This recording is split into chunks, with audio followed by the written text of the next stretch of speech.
যে কোনো পূজা মণ্ডপে যদি কেউ শান্তি শৃঙ্খলা বিঘ্ন ঘটায় সেই ক্ষেত্রে তাৎক্ষণিক দ্রুত ব্যবস্থা নেওয়া হবে।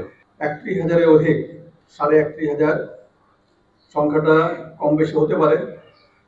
পূজা মণ্ডপে অত্যন্ত শান্তি শৃঙ্খলা সহকারে পরিপূর্ণ নিরাপত্তার সঙ্গে ধর্মীয় উৎসাহ উদ্দীপনার সঙ্গে এবং উৎসবমুখর পরিবেশে পূজা উদযাপন হবে।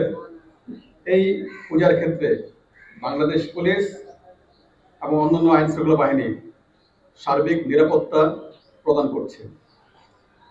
নিরাপত্তা ব্যবস্থা যদি একটু বলতে চাই, সেক্ষেত্রে বলতে পারি যে আমাদের নিরাপত্তা ব্যবস্থার 3টি পর্যায়। এখন প্রাক পূজা যে ব্যবস্থা, পূজার আগে সেই ব্যবস্থার ক্ষেত্রে আমরা প্রতিটি জায়গায় টহল বাড়িয়েছি। নিরাপত্তা ব্যবস্থার জন্য অন্যান্য যে সিকিউরিটি এলিমেন্ট স্কেলিটন আকারে মোতায়েন হয়েছে। গুরুত্বপূর্ণ পূজা মণ্ডপগুলিতে ইতিমধ্যে আনসার ভিডিপি মোতায়েন হয়েছে এবং আগামীকাল থেকে বোধন এবং ষষ্ঠী পূজা থেকে সকল পূজা মণ্ডপে আনসার ভিডিপি মোতায়েন হবে। অন্যান্য পুলিশের যে স্ট্রাইকিং ফোর্স, টহল ফোর্স, তারাও মোতায়েন থাকবে। এবং আপনারা জানেন যে আইন শৃঙ্খলার জন্য এখন সশস্ত্র বাহিনী প্রতিটি জেলায়, প্রতিটি অঞ্চলে মোতায়েন আছে। তারাও কিন্তু পূজার ডিউটি পালন করবে। এছাড়াও সীমান্ত এলাকায় বিজিবি, উপকূলীয় এলাকায় কোস্টগার্ড, নৌ অঞ্চলে নৌ পুলিশ সহ বিশেষায়িত যে পুলিশ বাহিনী রয়েছে তারাও কিন্তু দায়িত্ব পালন করছে।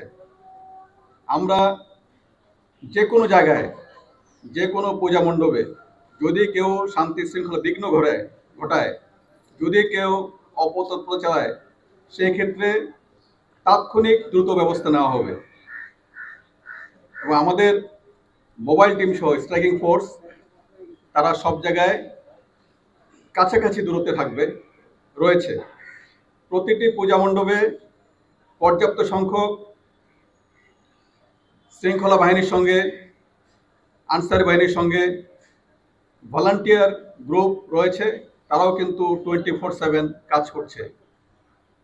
সুতরাং কোথাও কোনো ধরনের বিশৃঙ্খলা, অপতৎপরতার কোনো সুযোগ নাই। আমরা সাইবার মনিটরিং জোরদার করেছি, সাইবার প্যাট্রোলিংয়ের ব্যবস্থা রেখেছি, যাতে করে কেউ ইলেকট্রনিক বা সোশ্যাল মিডিয়ার মাধ্যমে কোনো ধরনের মিথ্যা প্রচারণা, গুজব, অতিরঞ্জন কোনো কিছু ঘটাতে না পারে। আপনাদেরকে আশ্বস্ত করতে চাই, আমাদের 999 সহ তথ্য, যে কোনো কিছু সংবাদ দ্রুত পৌঁছানো এবং সেই সংবাদের ক্ষেত্রে পুলিশি ব্যবস্থা, আইন শৃঙ্খলা বাহিনী ব্যবস্থা সেটা আমরা যেন নিতে পারি, সেটি চালু আছে।